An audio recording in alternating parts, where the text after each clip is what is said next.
Halo para pecinta catur Indonesia, kembali lagi Tarigan Catur Channel. Turnamen FIDE Chess Grand Prix 2022 telah memasuki babak final leg pertama yang mempertemukan pertarungan antara sesama pecatur Amerika Serikat, yaitu Grandmaster Hikaru Nakamura menghadapi Grandmaster Levon Aronian. Oke, langsung saja kita simak permainannya.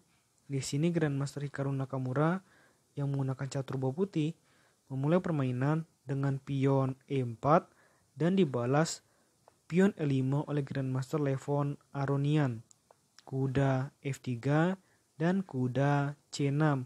Di sini Grandmaster Hikaru memilih pembukaan Ruy Lopez dengan gajah menuju petak B5, pion ancam gajah dan gajah mundur ke petak A4. Ini adalah variasi pertahanan Morphy di dalam pembukaan Ruy Lopez.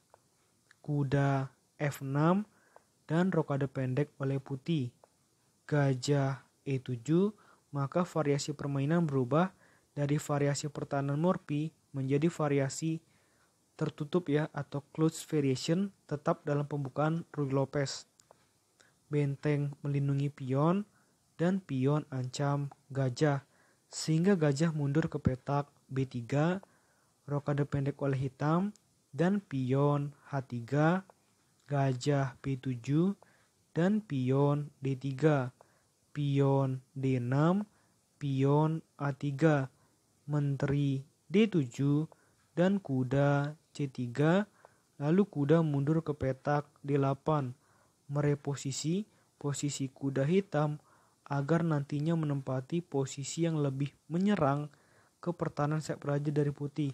Tentu saja posisi menyerang itu adalah lanjutannya adalah kuda menuju petak E6 dan mungkin nanti akan dilanjutkan kembali dengan kuda F4 ya, tergantung kebutuhan nantinya. Kuda menuju petak H2 dan kuda E6. Di sini putih melakukan langkah mengajak pertukaran kuda dengan kuda menuju petak G4. Tidak diterima oleh hitam, hitam memilih langkah raja pindah ke petak H8.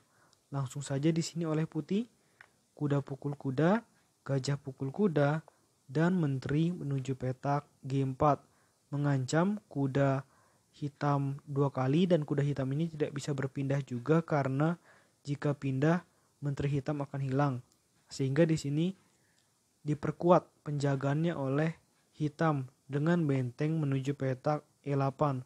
Diperkuat karena pasti menteri hitam pengen kabur, tidak terus menjaga buah dari atau kuda dari hitam itu sendiri. Pion menuju petak A4 dan pion B4 dengan tempo ancam kuda.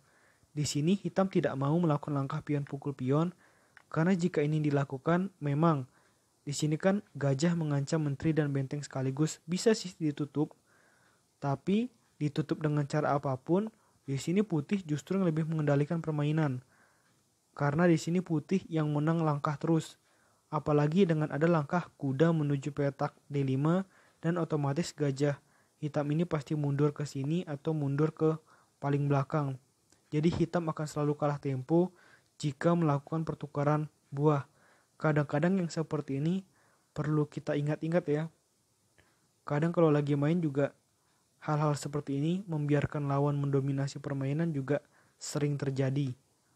Dan itu sangat penting untuk diubah ya mindsetnya. Oke, kita kembali. Oleh karena itu di sini hitam ingin terus menyerang dengan pion ancam kuda. Sehingga kuda mundur ke petak E2, menteri D8, dan pion C3 mengajak pertukaran pion, pion pukul pion, pion pukul pion, dan pion G6. Gajah D5 mengajak pertukaran gajah yang tampaknya diterima.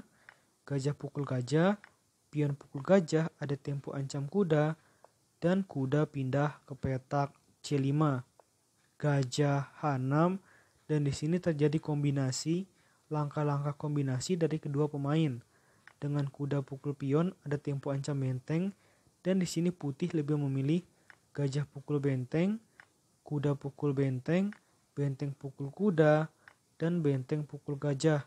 Dengan situasi yang akan memasuki babak akhir ini, sebenarnya pasti Grandmaster Levon Aronian lebih unggul. Karena di sini secara materi juga Grandmaster Levon Aronian unggul 1 pion.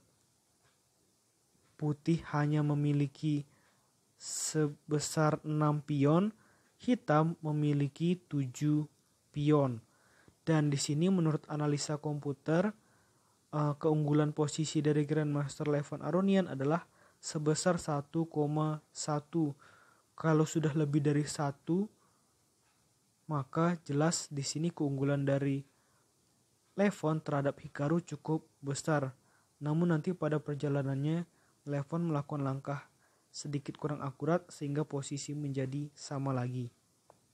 Menteri C4, Menteri A8 melindungi pion, benteng B1, dan benteng B8.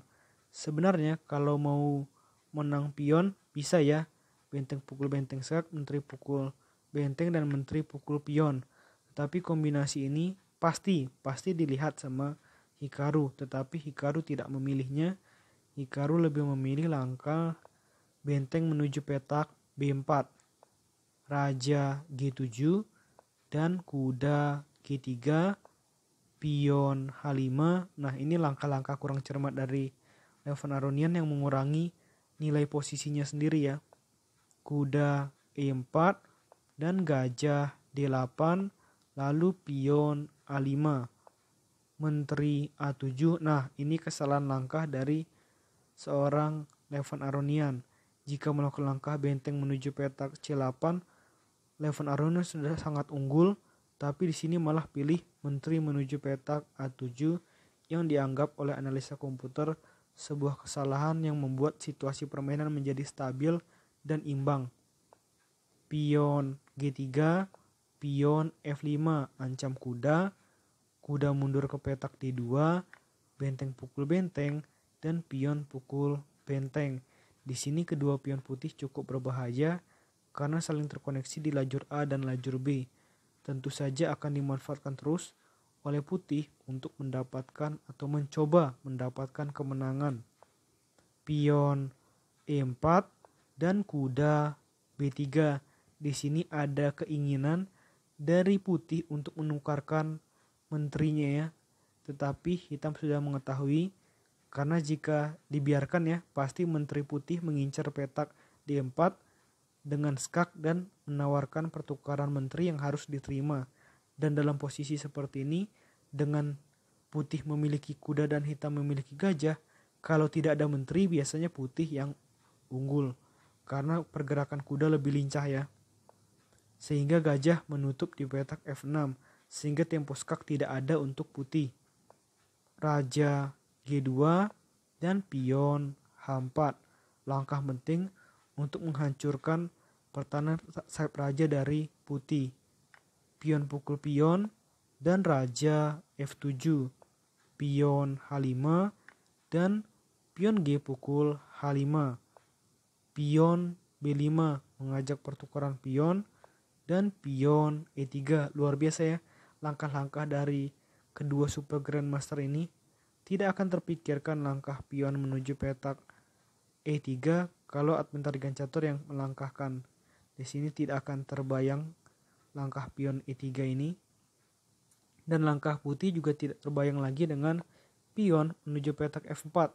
Karena kalau meladeni posisinya jadi berbeda, justru di sini hitam bisa berbalik unggul kalau meladeni pion pukul pion. Maka pion menuju petak F4. Maka di sini pion hitam kehilangan kendali, tidak bisa lagi ada yang menopang kecuali menteri hitam. Menteri pindah ke petak B8 dan raja F1, pion A pukul B5 dan menteri C6. Pion skak di E2 memberikan cuma-cuma ya. Pionnya raja pukul pion dan menteri A7. Pion A6 dan di sini hitam menemukan langkah bagus dengan menteri G1. Jelas langkah ini membuat putih akan kurang nyaman dalam melakukan langkah-langkah selanjutnya. walaupun pion putih tuh 2 langkah lagi promosi. Menteri pukul pion skak dan raja G6, kuda D2, dan menteri skak. Raja mundur, menteri pukul pion. Pion A7, gajah G5 mengancam kuda 2 kali dan bisa ada tempo skakmat ya. Sehingga di sini putih harus hati-hati dengan menteri pindah ke petak A5. Menteri putih bertugas untuk melindungi kuda putih. Pion B4, nah pion hitam ini beracun juga. Dimakan tidak bisa, tapi di sini pion hitam membuat koneksi antara menteri putih dan kuda putih menjadi terganggu. Sehingga menteri harus mundur ke petak A2. Di sini pion maju terus ke petak B3 mengganggu terus, sehingga di sini putih memutuskan menteri kembali ke petak A5. Menteri E3 dan pion promosi menjadi menteri yang percuma saja karena di sini hitam menemukan langkah remis dengan cara skak bolak-balik. Menteri skak di petak G1, raja E2. Menteri skak di petak E3, raja D1. Menteri skak di petak G1, raja E2. Dan setelah menteri skak lagi, sudah 3 kali bolak-balik dan tepat di posisi seperti ini, Grandmaster Levan Aronian berhasil menahan remis Grandmaster Hikaru Nakamura yang memiliki 2 menteri. Jadi percuma saja memiliki 2 menteri, tapi hasilnya remis. Ini adalah pertarungan yang sangat bagus. Leg pertama masih remis, tentu saja leg kedua akan semakin seru. Apalagi kalau leg kedua misalkan remis juga, maka seru ya. Mungkin bisa sampai Armageddon ya. Tapi belum tahu juga karena leg kedua apapun bisa terjadi. Oke, menurut admin Tarigan Catur video kali ini cukup. Nantikan video-video selanjutnya tetap di Tarigan Catur Channel.